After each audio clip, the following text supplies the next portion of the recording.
A paz do Senhor, meus irmãos, professores, alunos. A paz do Senhor, presbítero Otoniel Félix, irmã Miriam. Mais uma vez estamos juntos aqui. Quarto ciclo da lição Discipulando, lição de número 4. Essa iniciativa, né, que é o nosso EBD em Síntese Podcast. Graças a Deus, um projeto nascido no coração dos nossos pastores aqui no Rio Grande do Norte, a IEADERM, pastor Marquinhos e o nosso querido pastor Reinaldo, presidente e diretor do DENEC, Departamento de Ensino e Educação Cristã. Nós estamos aqui juntos, mais uma vez, graças a Deus. Eu vos saúdo, professores e alunos, e vos saúdo, presbítero Otoniel e irmã Miriam. A paz do Senhor. Sim, Pai do Senhor, meus irmãos, estou grato a Deus por mais uma oportunidade de estar junto com vocês para mais uma lição. Que Deus seja glorificado mais uma vez. Amém. Amém. Nós havíamos conversado anteriormente que o quarto ciclo ele se baseia no Sermão do Monte, né, presbítero Otoniel? E hoje, como não seria diferente, estamos ainda em Mateus capítulo 5, porque o Sermão do Monte vai de Mateus 5 a Mateus 7, e estamos aqui nos versículos 21 a 26. A lição tem como tema desviando-se da cólera e do homicídio, né? A cólera como um passo anterior ao homicídio, e temos vivido tempos estranhos, perigosos, pessoas brigando e se matando, às vezes até entre pais e filhos, né? Como o Senhor mesmo havia nos alertado que estes tempos seriam trabalhosos. A lição de hoje, portanto, ela traz essa temática, ela fala a respeito da cólera, fala a respeito da ira, fala a respeito da luta entre pessoas e, infelizmente, tem ocorrido a luta entre crentes, não é? Essa lição, que é uma lição do discipulando, ela também se aplicaria a crentes veteranos, né? Por assim dizer, porque a verdade é que precisamos vigiar. E se o Senhor Jesus iniciou o seu ministério com o Sermão do Monte, fazendo estes alertas, né, estas ressalvas, principalmente neste texto, que durante 6 vezes o Senhor diz: ouviste que foi dito na lei, eu, porém, vos digo. Esta palavra, porém, é uma conjunção adversativa, né? Eu me lembro do português, não é verdade? E é uma ideia contrária, mas não no sentido de anular a lei. Contrária no sentido de trazer uma novidade, algo que eles não haviam entendido a respeito da lei, e que não bastava a letra da lei, a lei precisava estar dentro dos seus corações, para que a ira ou a cólera ou aqueles movimentos antagônicos entre os irmãos não se tornasse um padrão de vida e não fosse apenas pautado pelo que a lei estava dizendo.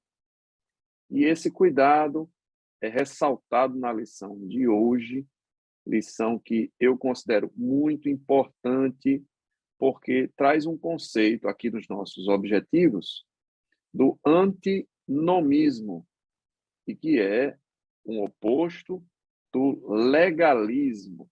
São os opostos e extremos que a gente procura fugir. É o primeiro objetivo da lição, deixar isso claro. O segundo objetivo é trazer o fato de que isso destrói as nossas vidas, né? Esse sentimento, essa amargura, não combina com o crente, não é bíblico e destrói a nossa vida cristã, nossos relacionamentos. E, por fim, nós seremos os agentes de mudança, né, presbítero Otoniel? As pessoas que farão influência no reino de Deus, na vizinhança, nos ciclos de amizade, e, portanto, o professor passará para o aluno estes conceitos. E por isso eu considero importante essa lição, meus caros irmãos Miriam e presbítero Otoniel, porque, infelizmente, nós temos vivido tempos líquidos. tempos em que vivemos a pós-verdade, tempos em que vivemos a autojustificação. E, portanto, essa lição ela é importante porque ela traz a visão bíblica para evitar estes erros doutrinários, não é, presbítero Otoniel? Verdade, professor Diel. Se você observar, a lição ela está baseada ali no sermão, ainda no Sermão do Monte, né? Nós tratamos já em outras lições, frisamos já na nossa lição anterior que nós participamos, e uma vez mais aqui nós frisamos que Jesus está ensinando e dando novas diretrizes para as pessoas relacionadas à identidade cristã. Por isso que o Sermão do Monte, a mensagem que ali está, são preceitos éticos. Por que preceitos éticos? Porque ao falar sobre as questões relacionadas à lei mosaica, eu repito mais uma vez, Jesus de forma ética, refletindo a lei, ele explica e dá novo sentido aquilo que a lei apenas trazia de forma, vamos dizer assim, escrita. Você disse que 6 vezes Jesus diz, e realmente a nossa lição vai dizer que 6 vezes ele disse assim, ele afirma categoricamente, Jesus, né? 6 vezes a lição diz, deixa eu só pegar aqui onde foi que a lição tem, logo no iniciozinho ele diz que 6 vezes Jesus diz, eu, porém, vos digo. É assim? Jesus diz 6 vezes, eu, porém, vos digo, mas também ele 5 vezes, ele diz, ouviste o que foi dito aos antigos? Se você observar, ele diz 6 vezes, eu vos digo, né? Mas 5 vezes ele vai dizer, ouviste o que foi dito aos antigos? Mateus capítulo 5, versículo 21, versículo 27, versículo 33, versículo 38, versículo 45. Você vai observar, 43 quer dizer, que Jesus vai dizer, foi dito aos antigos, ou antigamente foi dito, ou como diz na nossa lição, ouviste que foi dito aos antigos. E quando Jesus fala dessa forma, ele está fazendo um contraste justamente com o que foi ensinado. Uma coisa que tem que ficar bem fixado hoje é de que Jesus vai citar preceitos da lei, porém, não só preceitos da lei. Você nota que ele vai dizer, ouviste que foi dito aos antigos. Então, isso significa dizer que Jesus não está só citando que Moisés falou na Torá, senão ele diz, está escrito, ou a Torá, ou a lei diz, não. Jesus diz, ouviste que foi dito aos antigos. Porque além da lei propriamente dita, dos preceitos, e Jesus já está aqui nos 10 mandamentos, né? Que literalmente seria 10 citações, 10 palavras. Quando ele diz assim, ouviste que foi dito aos antigos, ele não só está falando a respeito dos mandamentos, mas a interpretação, as interpolações, as adições que a cultura, os estudiosos rabínicos, fariseus, eles davam à lei, certo? Lá na frente nós vamos ver alguns detalhes sobre isso, esse contraste, mas, em princípio, a gente tem que observar isso. Quando ele fala que, ouviste que foi dito aos antigos, isso é um ensino que se baseia de forma tradicional. A forma tradicional transmitida, vamos assim dizer, que era oralmente, né? A Ensinado famosa nas tradição sinagogas. oral, né? A famosa tradição Isso, oral, muito bem. tão presente na cultura judaica. Isso. Até porque, meu irmão Raniel, Jesus está se falando para pessoas comuns, pode prestar atenção. Ali estão os discípulos e pessoas comuns do povo. Logo, você observa que eles apenas ouviam, eles não tinham acesso à lei, propriamente dita, à escritura, o pergaminho, o papiro. Não, eles não tinham, eles apenas ouviam. Iam na sinagoga, a tradição falava, os rabinos acrescentavam, davam uma nova roupagem, vamos assim dizer, eles explicavam e davam um sentido ainda, acrescentando como se fosse assim um sentido aquelas palavras. E se você observar, quando Jesus foi dito aos antigos, os expositores da lei, os rabinos, como eu falei, com frequências eles apresentavam o que é chamado, o que os eruditos chamam de escritos rabínicos, né? Existe um, inclusive, a título de orientação, existe nos manuscritos chamado de manuscritos do Mar Morto. Lá não foram achados apenas escritos do livro do profeta Isaías, não, não, não.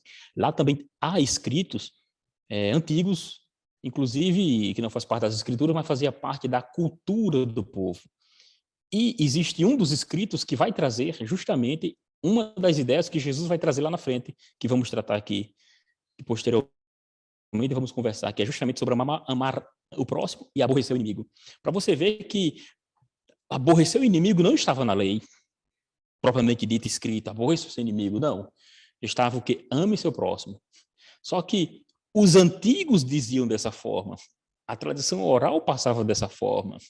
E se você observar um contraste da fala de Jesus, quando ele cita a expressão assim, a expressão, ouviste o que foi dito, Jesus vai se dirigir a pessoas comuns, como falei, né? Pois se você observar, professor Daniel e Miriam, o acesso das escrituras realmente não era para o povo comum. O acesso das escrituras era apenas para a classe religiosa, por exemplo. Ele não estava conversando nem com fariseu, nem com saduceu, nem com Não, herodiano. Ele estava não, não. conversando com pessoas comuns. Ele estava ensinando no monte e era Isso, um ensinamento público. público. E ele É diz, a Mateus expressão, 5:17, que diz, não pensem que vim abolir a lei ou os profetas, não é verdade? justamente, porque ele estava Mas eu justamente vim citando a lei, cumprir.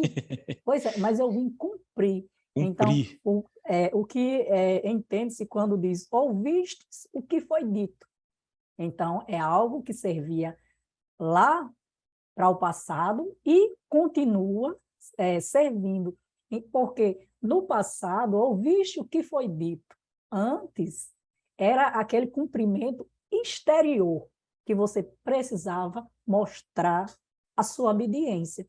E Jesus Cristo, quando ensina, eu, porém, vos digo, né? Eu entendo que é um cumprimento exterior e também o interior. Por isso, É o novo ele diz, sentido, olha, né, que ele está dando o a palavra, a lei. sentido, com uma linguagem bem simples, clara, falando para pessoas comuns, não é verdade? Por isso que eu digo que Jesus, como a lei é a moral, né? E por isso que eu digo que Jesus, de forma ética, que ética é refletir sobre a moral. Jesus, refletindo a lei, ele traz o espírito dela e explica para as pessoas o significado.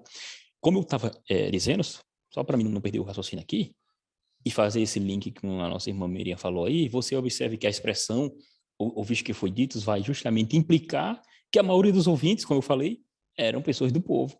Tanto é que, se você observar, quando chegamos em Mateus capítulo 21, versículo 42, quando conversou ali mais tarde, Jesus conversa mais tarde com os eruditos sacerdotes, né? Os anciãos, estão todos ali. Aí ele vai dizer assim, Jesus diz dessa forma assim, nunca leste nas escrituras? Ou seja, quando Jesus está indagando com ele, né, ele faz uma pergunta, nunca leste nas escrituras? Que isso se refere a tal, tal, tal. Ou seja, você vai ver que Jesus, quando se dirige a eles, se dirige a pessoas que ouviram as escrituras. Ele não diz assim, ouviste que foi dito aos antigos? Porque o povo comum apenas ouvia e era passado oralmente. Mas aqueles sacerdotes, aqueles anciãos, eles tinham contato com a própria palavra, né? Inclusive, João capítulo número 3, naquela conversa que Jesus conversa com Nicodemos, depois Nicodemos vai ao povo, os sacerdotes, a classe sacerdotal, os eruditos, anciãos, e uma das conversas lá, Leia nunca saiu nada, ou seja, você observe que quando se fala para a classe, ele fala que você leu, nunca lestes, é diferente do povo que apenas ouvia. Isso é importante falar justamente para ver que quando Jesus se refere a essa situação, ele está se referindo justamente à pedra, né? A pedra angular, se referindo a ele mesmo. Então, isso é importante por quê? Porque nesse meio termo, há 5 discursos que Jesus vai trazer em todo o capítulo. Esses 5 discursos vai estar no capítulo 5 até o capítulo 7, que é o chamado Sermão da Montanha, né? Temos o segundo discurso do capítulo número 10, capítulo 13, o terceiro, o capítulo 18, o quarto, do 24 ao 25 temos o quinto discurso de Jesus. E por que isso é importante? Porque o livro de Mateus, o Evangelho segundo Mateus, ele vai trazer essas conotações justamente para demonstrar a forma como ele elaborou as passagens e ele foi uma testemunha ocular do que Jesus estava propagando. Então, frisando isso, quando ele diz que visto que foi dito aos antigos, está falando não apenas do que a lei falou, mas de como foi interpretada, porque eles acrescentavam, como eu falei, adicionavam algumas coisas mais. Tendo em mente isso, nós vamos entender os versículos que vai se seguir e o que a lição vai trazer para nós sobre antinomia, sobre justamente que, caso o evangelho não é antinomista. Aí vamos também entender sobre a questão no tópico já de número 2. No tópico de número 2, ele vai trazer a ideia do que seria o homicídio, a cólera, o que a lição vai tratar hoje. Amém? Perfeito, perfeito. Vejam só, a tópico 1.2, 1.3, a gente fala do antinomismo, que, como já sabemos, já comentamos aqui hoje, é o extremo oposto do legalismo. O legalista, ele se baseia na lei, como disse a irmã Miriam, nos aspectos externos, sem se preocupar com o que de fato está no coração e na mente, né? Legalista vai pela lei. Geralmente o legalista ele é muito bom em apontar, né? Muito ruim de cumprir, mas ele se baseia na letra pura, simples da lei. E o antinomista, como infelizmente temos visto, muitos crentes entram por esse caminho, eles falam que a fé é o veículo único e a lei se torna desnecessária, principalmente porque quando Jesus Cristo vem cumprir a lei, alguns interpretam erroneamente que a lei se tornou desnecessária. E isso é um engano, isso é um engodo perigosíssimo, não é?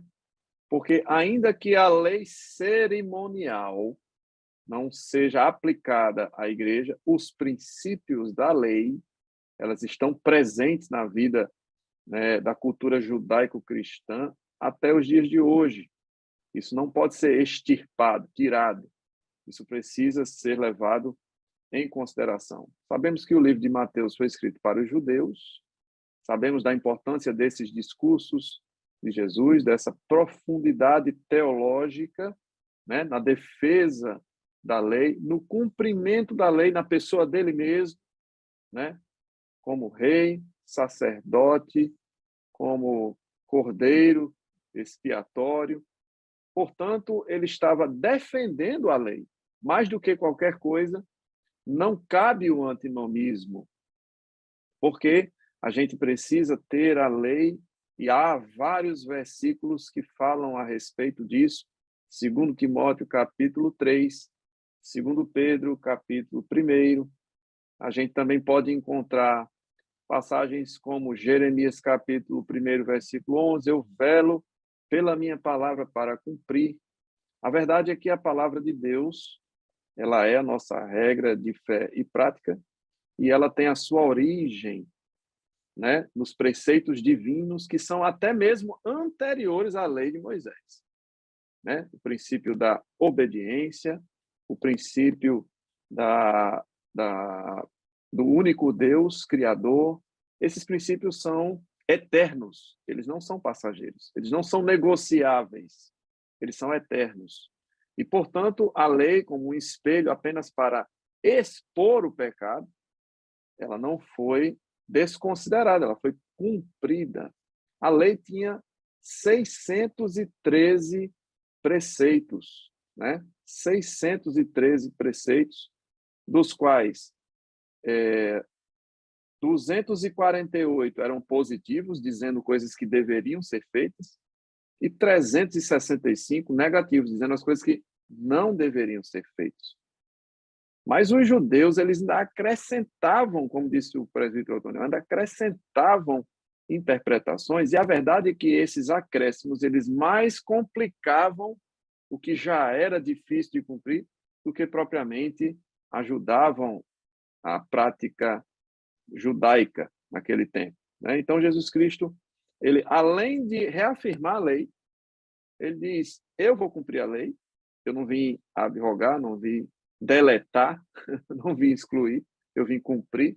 Além disso, ele fala, eu, porém, vos digo no sentido de que a graça, ela nos traz uma responsabilidade maior, não é, irmã Miriam? Uma responsabilidade maior, porque além de você cumprir, como estávamos falando ainda há pouco, de forma exterior, você tem que cumprir, nós temos essa responsabilidade de cumprir aqui no coração, como fala aqui o tópico 2, olha só, a cólera. Jesus estava indo no ponto central, não apenas na exterioridade da coisa, né? Pois é, não era... por isso que ele diz, ó, Eu acho que eles não nem estavam... pensem que eu vim Não, acho que eles nem deletar. estavam... Viu, irmã Miriam? Acho que eles nem estavam acostumados a esse tipo de discussão. Porque Jesus fala de sentimento. Pois, Eles e é estavam algo acostumados à muito letra, à profundo. preceito. É muito mais profundo, né? Não, a gente vai assim, ó, é no preto, preto no branco. Está escrito aqui, então eu tenho que viver o que está escrito. Mas muitas vezes não, eles viviam o que estava escrito, mas o coração, e isso, o coração, só o Senhor conhecia, né?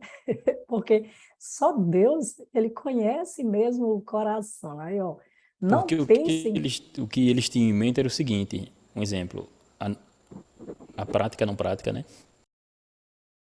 isso, prática, na prática. Aí, ó, eu não vim deletar a lei, eu não vim cobrir, eu vim cumprir. Eu não sou contra os profetas, os antigos profetas, de jeito nenhum, eu vim cumprir. No contexto desse sermão, Jesus ensinou que não é pecado apenas cometer um homicídio, porque aqui, ó, cólera, o passo para o homicídio, que é o quê? Não matarás, não é verdade? Êxodo 20:13. E ele estava ali, ó, no contexto desse sermão, Jesus, ele ensinou que não é pecado apenas cometer homicídio, mas também ser dominado pela ira contra outras pessoas, porque muitas vezes, eu sempre digo, olha, existe 3 tipos de homicídio. Como assim existe 3 tipos de homicídio? Tem pessoas que matam o outro dentro do próprio coração. É esse aí o que nós podemos pensar que ele vai ser julgado por esse tipo de homicídio diante de Deus, porque às vezes ele está cheio de raiva, cheio de ódio dentro do coração, que mesmo sem o outro saber, ele matou o outro para ele aqui dentro do coração. Então, como o irmão estava dizendo, é algo muito profundo.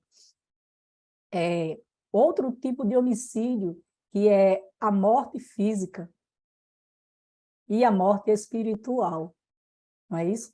Mas a morte física, como é que ela acontece? Com o primeiro passo, que é a cólera gerada dentro do coração.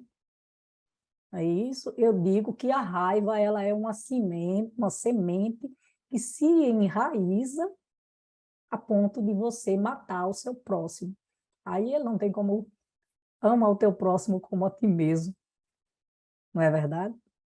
Ocorre que esse assassinato, que muitos pensam, nunca vou cometer tamanho crime, mas esquecem que a morte, que a senhora falou, os 3 tipos, né? A morte onde eu mato a pessoa no meu coração, ou eu mato a pessoa espiritualmente por algo que eu falo, que eu faço, é tão ou mais prejudicial do que a morte física, Do que a morte física. porque ela Mas afasta aquela pessoa do próprio Deus, né? Através de uma atitude errada que eu cometo. aí nós reforçamos quando Jesus diz, olha, não matarás. Não é simplesmente uma lei exterior, mas é a lei aqui, ó, interior, é dentro de você. Então, você tem a responsabilidade, nós temos a responsabilidade de não alimentar essa ira, porque a ira, ela gera morte. A ira gera morte. Morte tanto aqui emocional para com o seu próximo, que quem ficarão de fora? Os homicidas, né? Não são dignos do reino de Deus. Não, mas eu nunca matei ninguém com palavras, mas o coração o Senhor conhece. É muito importante o professor falar com bastante cuidado com o seu aluno com relação a isso, porque a falta de perdão, nós sabemos que é o resultado de uma ira no coração, né? E a morte espiritual. Como acontece a morte espiritual? Existem vários meios. Nós sabemos que é através da semente, da ira, de um pequeno aborrecimento que vai aumentando, e nós podemos matar outra pessoa espiritualmente, com palavras, com desprezos. Não é verdade? Que é o que fala aqui o 2.3 não, o 2.2. Mas, antes de ir para lá, eu faço uma pergunta, no 2.2 mesmo, para a gente entrar nessa questão aqui. O que é que vocês acham? Eu vou fazer uma pergunta a vocês, porque a gente pode... É pecado, já que Jesus Cristo estava falando sobre isso, e nós também estamos comentando sobre a questão da cólera. É pecado você se aborrecer? Aí é uma pergunta que um aluno vai fazer. Então, professor, eu não posso sentir raiva? Sabemos que da natureza humana todo mundo se aborrecer. Mas era sobre isso que Jesus Cristo estava falando? É pecado, irmãos, sentir raiva? É interessante que tem pelo menos duas referências aqui. Efésios 4, 26, né? Irai-vos e não pequeis, não se ponha o sol sobre a vossa ira. A ira posta em prática se torna o maior problema. Porque irar e não pecar ficou guardado para mim. Porém, tem a segunda parte. Leia Né? Mateus 21, 12 e 13. É muito importante, professor, você ler esse versículo com os seus alunos, porque é uma pergunta que pode ser questionada, os alunos podem fazer esse questionamento em sala de aula. Veja assim, ó, o que Jesus está trazendo de novo, né? Tem apenas a ideia de não matar. Não matarás. Ouviste que foi dito aos antigos? Não matarás. Aí ele diz, e quem matar será réu de julgamento. Aí ele diz, eu, porém, vos digo que aquele que sem motivo se irar contra seu irmão estará sujeito ao julgamento, e que o que proferiu insulto a seu irmão estará sujeito ao julgamento do tribunal, tal. É outra versão aqui. Então, o que é que acontece? Ele traz a ideia que vai além de apenas o ato de assassinar, que não matar é assassinar, né? Entendeu? Não é um matar simplesmente, se bateu, não morreu, não. É a vontade de assassinar alguém. Então, ele vai justamente no ponto principal, que é a ideia, o íntimo. Olha, se você se encolerizar, ou seja, se irar contra seu irmão, é a mesma coisa de você estar assassinando ele. Por quê?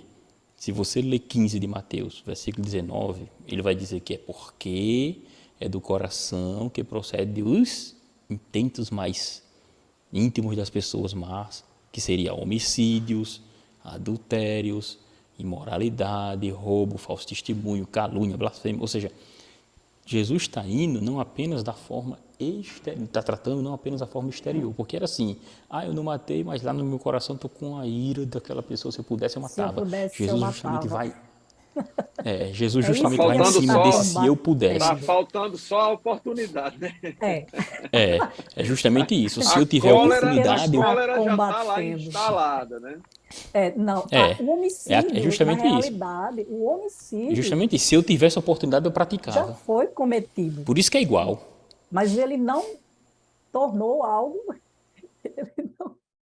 Irmã Miriam, só para a gente fazer um fechamentozinho aqui, eu estava falando de Efésios 4, 26, né? Ele diz, irai-vos não pequeis, não se ponha o sol sobre a vossa ira, ou seja, essa história de prolongar a cólera já virou raiz de amargura, ou seja, a ira momentânea que não produza nenhum tipo de reação desastrosa, ela é coisa de crente. Você irou, mas passou logo, né? Não se ponha o sol sobre a vossa ira. E aí depois ele diz, né, o apóstolo Paulo, não deis lugar ao diabo, ao adversário, né?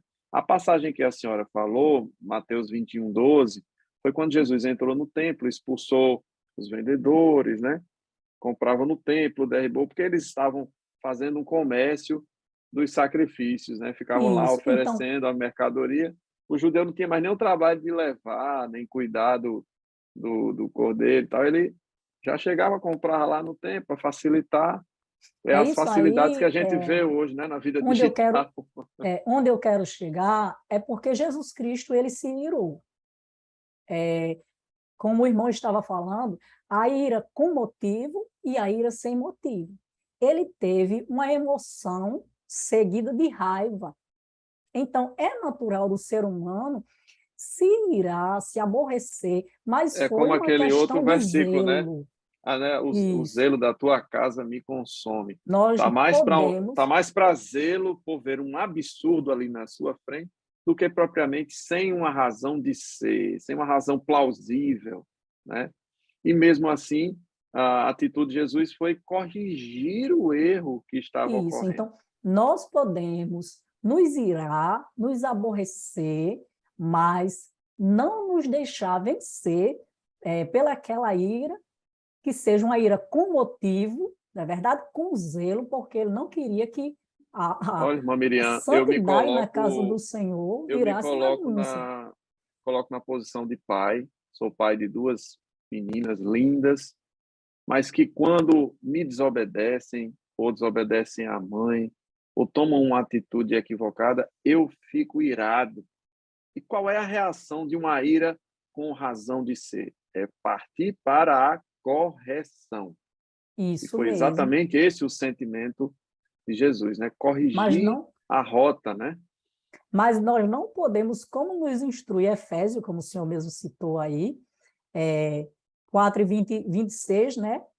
Que nós não podemos ser vencidos pela ira, mas sim nós precisamos corrigir o que desencadeou a ira no seu coração. Porém, como o presbítero Otoniel falou, muitas vezes a ira é plantada no nosso coração e, devido àquela ira, sem motivo, aí você pratica o mal, e muitas vezes não pratica, mas ela Se você fica. E se você observar, Jesus está tratando em especial aos discípulos como irmãos, a irmandade aí. Você pode observar que ele diz, qualquer que se irá contra seu irmão, contra os irmãos. Inclusive eu faço a citação aqui de um livro que o nome é de um comentário chamado de Comentário Esperança. Na verdade é um comentário de todo o Novo Testamento. E no comentário sobre Mateus, tratando desse assunto, o escritor é um alemão, o nome dele é Fritz Rönicke, mais ou menos assim que se pronuncia. Ele vai dizer que esse trecho aí, justamente sobre essa ira, nesse caso em especial, esse irar-se estaria ligado a ser agitado, a enfurecer-se, a pessoa está com vontade de agredir, ser duro, ser injusto, externar uma mentalidade áspera, ter acessos de cólera de tal forma que, se pudesse, faria até o mal. Por isso que Jesus faz a comparação com o próprio assassinato, entendeu? Aquele que sem motivo se colerizar, se irá contra seu irmão, vai sofrer da mesma forma como alguém que assassinou outra pessoa. Não, e a Então, palavra, note né, que usada a aqui, a questão aí está... expressão, Quando, no caso, às A vezes o questão aí senhor está está falando de indo mais íntimo, né? quando você sente a vontade, mas às vezes a pessoa sente a vontade e abre a boca e insulta o outro e humilha o outro, como pronto, era no isso que eu ia falar, irmã Miriam, né? 2.3, O tópico mesmo. 2.3, ele cita a expressão usada no versículo 22 de Mateus 5, como algo que vai além de um acesso de raiva. Ele é uma zombaria, né? Isso. Essa aí Uma resulta na zombaria. morte espiritual da pessoa, porque a lição, ela fala que na época de Jesus Cristo, eu não sei se é racá esse nome, não é verdade? Ou louco também. Essa expressão, ela era uma expressão mais odiosa quando alguém, é a única vez que aparece essa palavra na Bíblia, é nessa passagem aí, ó. Significa uma pessoa que não é digna de honra. Imagine só que humilhação a pessoa ser chamada por esse nome. Uma pessoa Digamos reprovável, que uma pessoa reprovada, que é sem nenhum filha do valor. inferno. Então, quem É muito falava, pesado. quem matava, eu digo que matar uma pessoa, meu Deus, eu não sou digna de nada, eu não tenho nenhum valor, eu não sirvo para nada. Era uma morte espiritual, desencadeia uma depressão, você dizer que aquela pessoa não tem valor para nada. E a outra, que era chamada de louco ou tolo, muitas vezes hoje chamam de imbecil, né? Usam essa palavra, que se chamasse de racá, eles eram julgados pelo tribunal aqui. Mas a partir do momento que usasse a expressão louco, tolo, imbecil, que é o mesmo sentido, é algo muito mais pesado para o coração de um ser humano dizer, olha, você não serve para nada, você não é digno nem de ser amado. Isso é muito profundo. A expressão usada, né? A expressão usada aqui é assassinato pela língua, né? Isso, assassinato pela língua. Este próprio comentarista, Dói no esse próprio comentarista coração, do viu? Evangelho segundo Mateus, que citei agora há pouco, ele trata justamente desse assunto, desses dois, do Raka e do louco, né? Do Tol em si. E ele vai justamente dizer que esse Raka seria literalmente alguém chamando alguém de cabeça oca e de cabeça oca. E, em outras palavras, está dizendo que a pessoa não fazia parte daquela irmandade. Era como se estivesse assassinando aquela pessoa, expurgando a pessoa. Então ela seria de fato julgada pelo tribunal. E quando se refere ao tolo, é como se estivesse dizendo o seguinte: vá para o inferno, desgraçado. Você é um crente. Ou seja, era uma expressão própria mesmo de quem tem ódio. Ou seja, de Se eu não me menosprezo. engano, E o Jesus veio julgamento para justamente quem trazer a fizesse isso era ideia diante de o quê? 70 pessoas, não é verdade? lá do Sinédrio, justamente. Do Sinédrio, É o chamado 70 Sinédrio, né? pessoas, e Que é o Supremo ele deles, iria ser justamente. julgado. Meu E Deus, e justamente Era a olha, mais alta ser julgado por causa dessa corte, situação. a mais Aí alta Jesus vai corte além. Se você religiosa. diz isto, Jesus vai além. Se você diz isto com o ser humano, você vai ser julgado pelo Sinédrio. Eu, porém, estou dizendo que o julgamento será levado, na verdade, ao fogo. A condenação é o inferno, não é apenas uma mas condenação hoje pelos homens aqui na terra, muito mais, de forma muito mais acentuada, né? é interessante que hoje nós precisamos falar com os nossos alunos, precisamos evidenciar essa questão, porque muitas pessoas, nós sabemos que o índice de depressão tem subido de forma acelerada, principalmente com jovens, pessoas mais jovens, e questão de preconceito, as pessoas sofrem muito preconceito, são desprezadas. Tem a questão do nível de, achei que me fugiu da cabeça agora, o financeiro, não é verdade? Condição E social, né?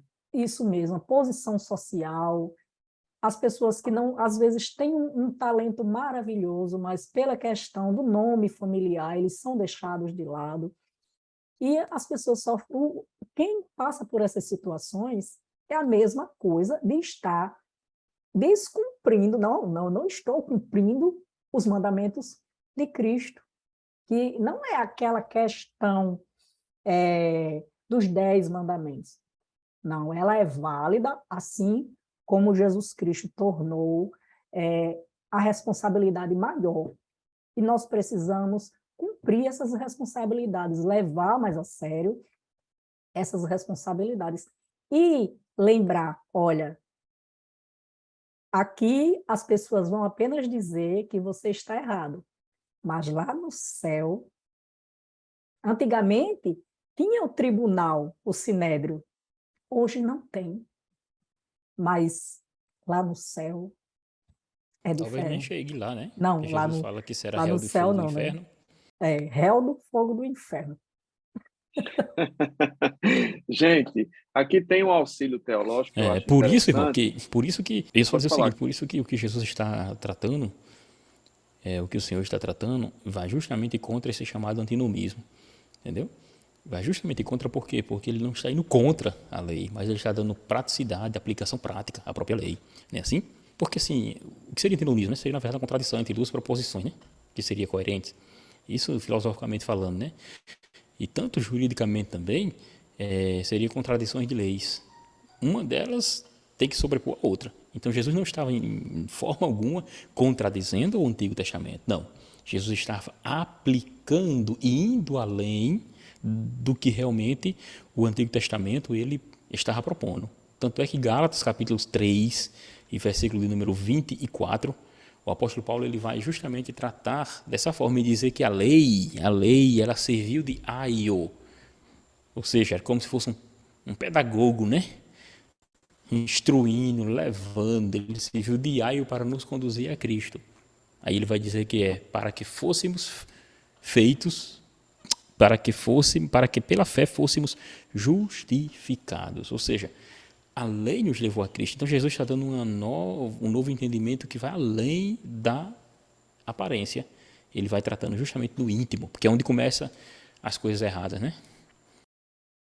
Aí você vai adquirindo uma nova identidade, não é isso? Descobrindo uma nova identidade, como diz, ó, portando uma nova identidade. A gente pensa que esse discurso, o Sermão do Monte, ele foi à toa, mas na verdade ele abrindo, vamos dizer, o ministério de Cristo, ele traz um novo padrão, ele traz o padrão do céu, do reino de Deus para a terra. Ele expande o conhecimento a respeito da própria lei, ele aprofunda, né? Ele traz essa profundidade. Ainda uma coisa interessante que eu vi aí, que eu lembrei aqui, sobre esse antinomismo, que nessa parte antinomismo hoje vai falar justamente sobre a ideia de que alguém diz é proibido proibir, né? Proibido proibir. Aí me veio a memória. Tá parecendo com Mateus 7, quando ele começa a dizer não julgueis, o povo só cita isso, né, presidente? Esquece do 24 também Do de ré. João, que diz assim, não julgue segundo a aparência. Se julgardes, deve ser segundo a reta justiça, né? Então, não é só não julgueis. Você não pode julgar, porque o que seria julgar? É trazer, vamos dizer assim, uma apreciação de algo que eu sequer estou sabendo que aconteceu. Eu E dou é um parecer, dou uma sentenciar, né? sentença, estou Sentenciar, sentenciando não de é algo que eu não analisar tenho. como a palavra de Não, Deus nos permite analisar o fruto, né? Pelos frutos é, conhecereis. Agora, julgar já exato, é sentenciar.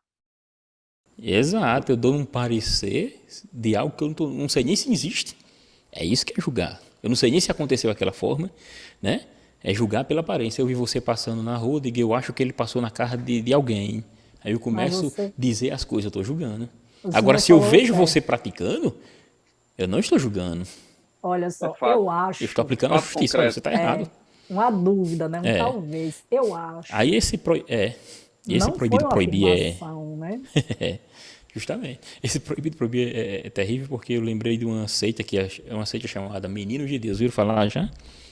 Meninos de Deus. Posteriormente foi denominado de A Família. Nunca mais ouvi falar nela. Mas isso ali nos anos 2000, por ali, até os anos 2000, era bem famoso. Mas qual era o preceito deles? Já que era proibido proibir, ele utilizava Tito capítulo, versículo 15, dizia assim, todas as coisas são puras para os puros.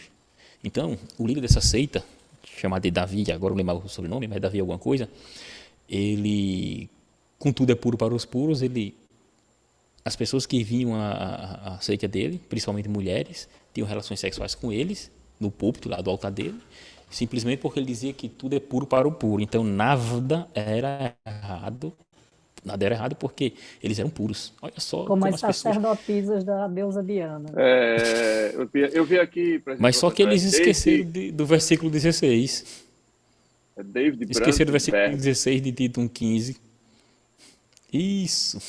Esqueceram do versículo 16 de Tito 1,15, que diz assim, o 15 vai dizer realmente que todas as coisas são puras para os puros, mas o 16 ele vai trazer justamente o oposto da situação. Olha aí, dá para ler, Diácono Daniel. O Tito 1,16. Confessam que conhecem a Deus, né?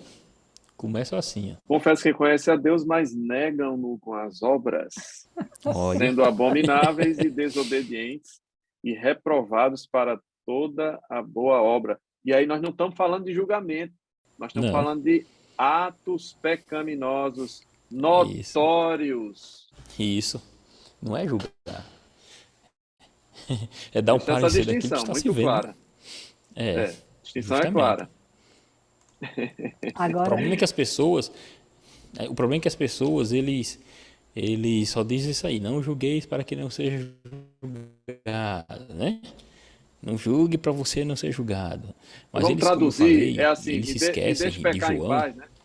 Me deixe pecar em paz.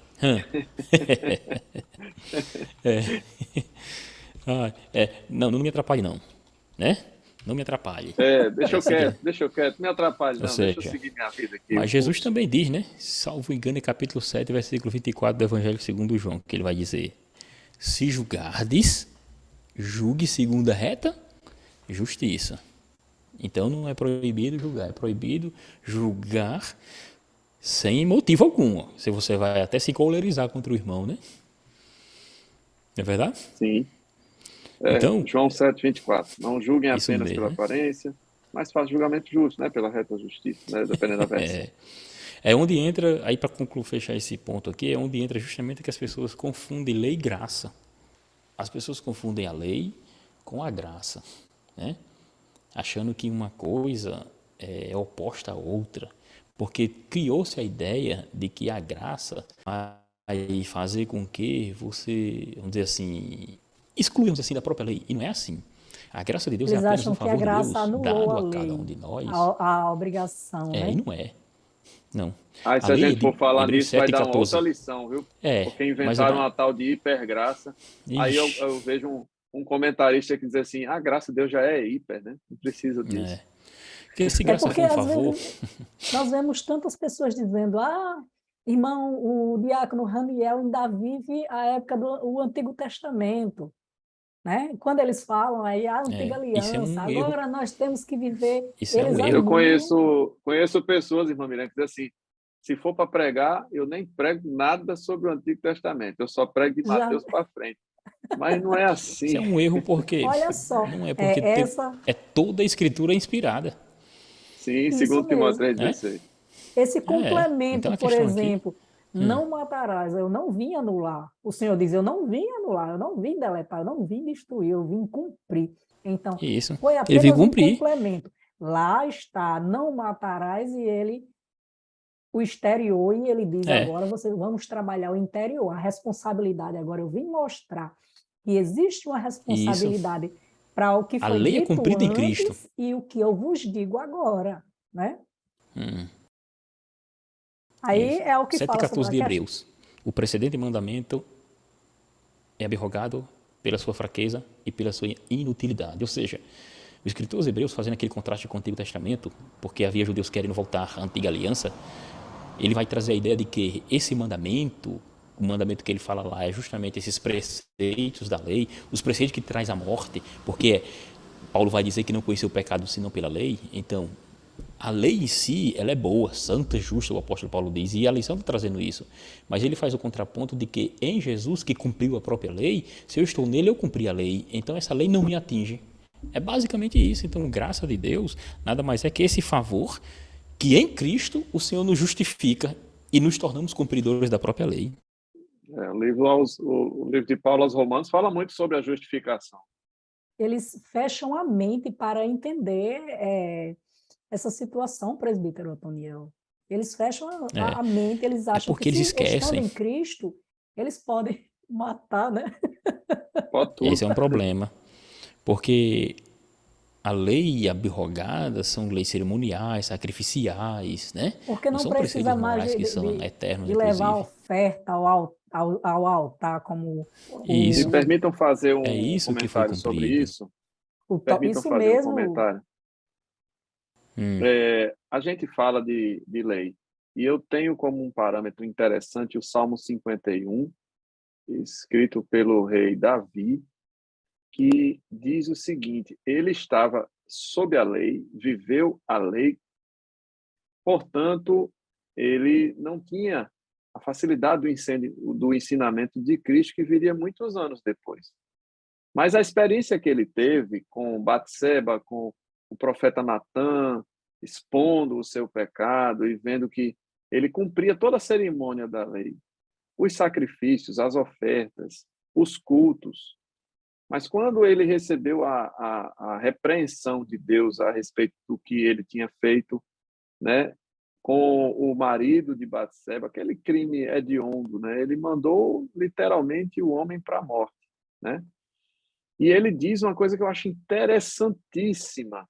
No Salmo 51, versículo 14, alinhado com a palavra que nós estamos estudando na lição, ele diz: livra-me dos crimes de sangue, ó Deus, Deus da minha salvação, e a minha língua louvará altamente a tua justiça. Pois bem, no versículo 16 e 17, ele diz: porque não te comprases em sacrifícios, senão eu os daria. Tu não te deleitas em holocausto. Ele está falando de quê? Ele está falando dos ritos, né? Das cerimônias que a lei previa. E ele chegou à conclusão de que havia algo mais. Eu diria até, eu me arriscaria até a dizer que o salmista Davi estava compreendendo a graça de Deus antes mesmo da instituição da graça. Ele chegou a essa conclusão. Espera aí, ele não está interessado no cabrito, ele não está interessado nas rolinhas, né? Quem não tem. Não, esse não eu daria. Mas não é isso. Aí ele completa com o versículo 17: os sacrifícios para Deus são o espírito quebrantado. A um coração quebrantado e contrito, não desprezarás. Então ele entendeu a profundidade, ia lá no fundo dos sentimentos, das emoções, das intenções que só o coração pode ter, e ele estava vivendo sobre a lei, meus caros professores. Né? Então vejam que profundidade de um homem que a palavra de Deus cita, né, como segundo o coração de Deus, é que mesmo não vivendo a graça na sua plenitude, ele já havia entendido como funcionava a lei que Deus estabelece para cumprimento, primeiramente no nosso coração, e que se exterioriza com os nossos atos. Eu acho muito fantástica essa passagem de Salmo 51. por isso, professor, isso é verdade. Eu estava pensando aqui, por isso que a lição continua aí no tópico 3, ele vai falar sobre a oferta, né, no altar, que deve reconciliar primeiro com os irmãos, antes da adoração, justamente porque isso tem a ver com a coletividade, isso tem a ver com a união entre O corpo. membros, o corpo de Cristo. O Senhor orou no capítulo 17, segundo João, né? Segundo o Evangelho de João. Senhor, eu peço que eles sejam um como eu sou contigo, ou seja, ele quer a unidade do corpo. Então, Ele se fala: você estiver... amai-vos ardentemente, né, uns aos outros. Tremendo. Então, não adianta você levar a oferta assim no seu coração, você tem rancor, se você chamou o irmão de louco, de raca. Ou seja, reconcilia-te primeiro. A ideia de Jesus é essa, é E de justamente que os irmãos vivem em união. ele fala no auxílio teológico Antes 2, da adoração, né? antes do Hoje, tópico 3, hoje só um minutinho, mesmo, irmã Miriam, só um minutinho, só para concluir isso aí. No auxílio teológico 2, antes de entrarmos no tópico 3, ele usa no versículo 24 a expressão grega dialasso, que fala de uma reconciliação depois de que houve uma hostilidade mútua, ou seja, os dois lados se hostilizaram, se odiaram, se degladiaram. E essa palavrinha dialasso é usada só nesse texto aí, de Mateus 5:24. Ou seja, uma reconciliação que ocorre após as duas partes estarem em atitudes hostis e tal. Mas diga lá, irmã Miriam. não, porque hoje mesmo era a Santa Ceia na minha igreja, né? E pela questão da reconciliação, antes da adoração, a pessoa que estava dirigindo citou, né? Falou algo, vocês já sabem até sobre o que eu vou falar. Ele disse, olha, disse uma brincadeira. Na época em que eu era criança, jovem, nesse período, ele disse, hoje eu não vejo mais isso. A gente via os próprios crentes, antes de tomar Santa Ceia, levantar, pedir perdão ao irmão porque tinha magoado, antes de cear, antes de participar. Ele diz, ô povo corajoso, hoje nós não vemos mais essas coisas, mas são detalhes que, eu digo que detalhes, mas são muito importantes, né? Porque parece que a gente sente um alívio, não é isso? A terceira parte da lição fala da reconciliação, porque uma vez que eu haja magoado, ofendido, matado espiritualmente alguém, o que me resta fazer? O que me resta? E aí a terceira e última parte da lição fecha muito bem, na minha concepção fecha muito bem o tema, porque se eu já cometi esse impropério, essa hostilidade, o que é que eu faço agora, né? E aí o Senhor orienta, peraí, olha, nem adianta trazer a oferta. O salmista Davi, lá no Salmo 51, já havia entendido isso. Peraí, antes de qualquer coisa, vá se reconciliar. Isso nunca sai de moda, isso nunca perde a validade, nunca Nunca. perde a santidade da palavra de Deus, no que ele me coloca como responsável para resolver a bagunça que eu fiz. Deus não vai descer do céu para Interessante organizar a que minha ele diz. bagunça. Interessante que ele disse, porém, né, quando trazes a oferta no altar, aí te lembrares de que tem alguma coisa contra teu irmão, né? Ou ele contra ti. Ou seja, você pode lembrar. Se você lembrar, não leva a oferta não, deixa a oferta. Porque a oferta está sendo entregue, está sendo feita, só que ela só vai ser completa se essa oferta vier de fato lá do mais íntimo coração e sem rancor, sem mágoa. Caim não foi assim, né? Caim tinha aquela mágoa, por isso Deus não recebeu a oferta dele. É esse retrato aqui. Se te Antes que lembrarem, alguém não leva a pense que oferta. era, antes que alguém pense que era a qualidade da oferta, era o coração do ofertante que era o problema, né? Que estava longe. Aí primeiro reconcilia-te, então você volta e depois apresenta a oferta, ou seja, a oferta está lá, mas eu apresento a Deus após a reconciliação para que Deus receba. Então a simples oferta é algo muito importante, né, para Deus, porque tudo realmente Ele está tratando aí a partir justamente do mais íntimo do coração do ser humano. É ali que Deus ele trabalha com o homem, né? Então se tiver ira ali, Deus não pode receber um negócio desse, uma oferta dessa, um louvor desse, porque está maculado, está manchado. Então o Senhor não pode receber uma oferta dessa, né? Eu acho que muitos crentes não lembram que existe essa passagem, viu? É, Infelizmente a gente tem visto muito pouco isso, que a irmã Miriam comentou, do culto de ceia, e o aluno precisa ser ensinado desde cedo, né, que isso é inteiramente bíblico e que isso pode impedir as suas ofertas, isso pode impedir a sua comunhão com Deus. as pessoas estão se Essa esquecendo, veracidade do né, irmão? evangelho precisa ser falada, A né? questão da oferta, quando nós falamos ofertar ao Senhor, eles pensam logo naquela oferta, como nós estávamos falando ainda há pouco, do Antigo Testamento. Pequei, estou oferecendo algo como oferta. Não, eu preciso me reconciliar, eu preciso pedir perdão para depois eu ofertar ao Senhor a minha adoração. Porque como o Senhor, ele pode... Então, ainda existe oferta hoje? Existe, não é verdade? Precisamos Com certeza. ofertar ao E a Senhor oferta o maior nosso é o melhor. fruto dos lábios, né? Isso, A maior mas o oferta, o fruto dos Espírito... lábios que confessa o nome. Como é que é o fruto dos lábios que confessa o nome? Que é um lábio que só fala besteira, só fala palavras de baixo E calão. fica sendo, E fica se sendo você vê emprestado para o que não serve. para que Aí Noé a use, questão não a Oséias edifica. questão capítulo 6, de Caim, o Oséias Senhor não capítulo recebeu 6, por causa do coração. Assim, é a mesma coração. coisa hoje. E o Se Senhor o disse meu para ele, se coração está fizerdes poluído, bem, o Senhor disse, se fizerdes bem, Caim, não haverá aceitação para ti. Ou seja, ele fez mal. Se ele fizesse corretamente, haveria aceitação.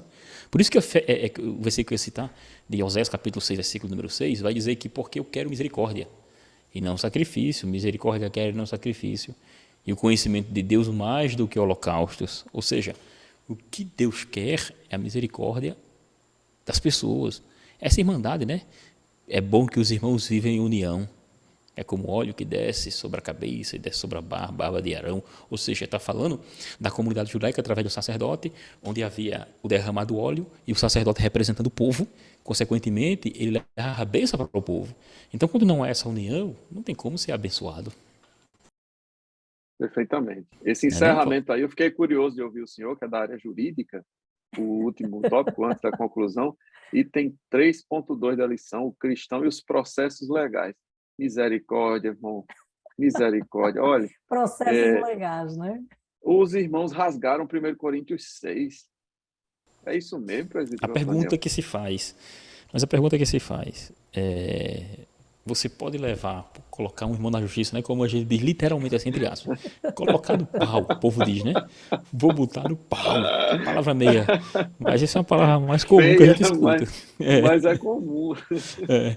Ou seja, Vou levar ele para a justiça, para a né? Vou justiça, levar. e vou levá-lo, ele vai ver. Ou seja, um irmão pode levar o outro à justiça? Era bom que não, né? Era bom que não, porque Ele diz: Não sabeis vós que ireis julgar o mundo, não porque não então, sofreis antes o dano.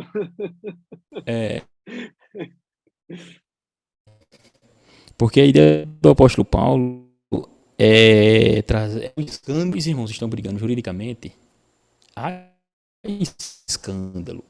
Se a outra parte conhece que vocês dois são irmãos, porque nós levamos o nome de Cristo. Imagina só. Imagina a instituição, a igreja como a nossa, ou qualquer outra, que tem um nome a zelar, e de uma hora para outra deixa de pagar seus funcionários de uma forma, de uma forma de livre vontade, começa a perseguir, assédio moral. Quando isso chega lá fora, para o ímpio, vamos dizer assim, o ímpio não, né? Que o ímpio é muito pesado, o ímpio é aquele que mata, é o matador. O incrédulo, o não crente, julgar aquilo que seria, que Jesus disse, sal da terra, luz do mundo, o cara não está vendo um sal ou a luz. O julgador não está vendo sal e luz, está vendo que tudo melado ali, tudo sujo, escuridão, trevas. Então ele diz, aqueles que deveriam dar exemplo estão discutindo e trazendo para mim as questões. De fato, não era para acontecer. Mas não significa dizer que o cristão ele não possa processar. Né? Por quê? Porque a ideia ali principal era justamente de levar questões internas da igreja para pessoas de fora decidir de assuntos que não tem nada a ver, que eles não conhecem. E aqui o apóstolo Paulo ele está sendo bem, quer dizer, lá o apóstolo Paulo está sendo incisivo nessas questões. Aí a pergunta é, será que o irmão hoje poderia ou não? Não deveria, né? Não era interessante. Mas quando? Porque às vezes saiu da esfera da igreja, não houve a devida conversa entre o líder, entre as pessoas que estão litigando ali, não conversaram, não foi levado ao pastor, o pastor não resolveu, e no final das contas o evangelho é que perde. Porque a conciliação deveria ocorrer justamente no meio da congregação. Se existe um pastor, são dois irmãos, deveria haver conciliação. Não haveria necessidade de ir à justiça para decidir um fato que, E eles dois vamos dizer assim, poderiam foi entre resolver. irmãos. E eles dois poderiam resolver. Justamente. E cadê a É. irmandade aí? Então, mas não, Aí vão à eu, justiça e aí eu vou traz o resolver escândalo do evangelho. eu vou resolver o problema entre o senhor e o presbítero e o diácono Raniel. O problema é entre vocês dois. Então, se a irmandade, vamos nos reconciliar, vamos conversar, É, sem a briga, sem passagem cólera. que é tema da lição, ele fala que o crente ele tem autonomia para ele mesmo ir até o irmão se reconciliar. Então, o pastor Agora ele também diria diz, que né? é a segunda instância, né, presbítero Antônio? Já é a segunda instância. É uma porque se apelação de teu segunda irmão, instância. porque se ele não quiser reconciliar, o que ele vai fazer? Ele vai levar ao membro da igreja, ao pastor. É assim que as escrituras estão dizendo. Mas ele também diz que não quer se reconciliar na frente do pastor. Aí vem a sentença. Trata-o como um gentio, como um qualquer, como um incrédulo, porque ele não quer nada com o evangelho. Não é verdade? Já não cabe Porque é assim mais que a gente vê essa recurso, lição. não cabe mais recurso. É. Mas não vai deixar de acontecer, né? Sim, sim. Queridos, eu me dou por satisfeito aqui. Se a gente que é amigo e vive em comunhão for pegar as lições, conversar tudo que a gente quer, as nossos podcasts vão ficar longos demais. Eu agradeço a Deus pela vida de vocês, agradeço a Deus pelo conteúdo. A gente esqueceu de pedir, mas se inscreva no nosso canal, compartilhe, curta, comente, divulgue para os outros professores e nos sentimos felizes, realizados em fazer parte desse projeto. Eu, assim, me despeço de todos, pedindo a Deus que abençoe a sua aula, que seja proveitosa, né? Que o Espírito Santo de Deus trabalhe nos corações, porque sem ele, nenhuma inteligência é suficientemente capaz de trazer esses conceitos para a mente e o coração dos alunos, né? Que Deus abençoe todos vocês. Nós estudamos e o Espírito Santo nos faz lembrar, né? A paz do Senhor, querido professor e professora. Até a próxima lição. Pai do Senhor Jesus, agradecemos também, lembrando que a justiça devemos buscar a justiça que vem de Deus, aquela que nos une cada vez mais, e como essa lição demonstra, a praticidade dela é justamente a unidade que devemos ter, o cuidado que devemos ter ao falar, certo? O cuidado que devemos ter no que pensamos e no que professamos, no que falamos, se vamos magoar A ou B. Na verdade, a unidade deve prevalecer acima de tudo. Em nome de Jesus, agradecemos. Amém. Deus abençoe. Ficamos por aqui e se inscreva, curta, compartilhe e ore por nós também, né? Para Deus abençoar cada vez mais esse projeto. Em nome de Jesus, fiquem com Deus, uma boa aula e até a próxima.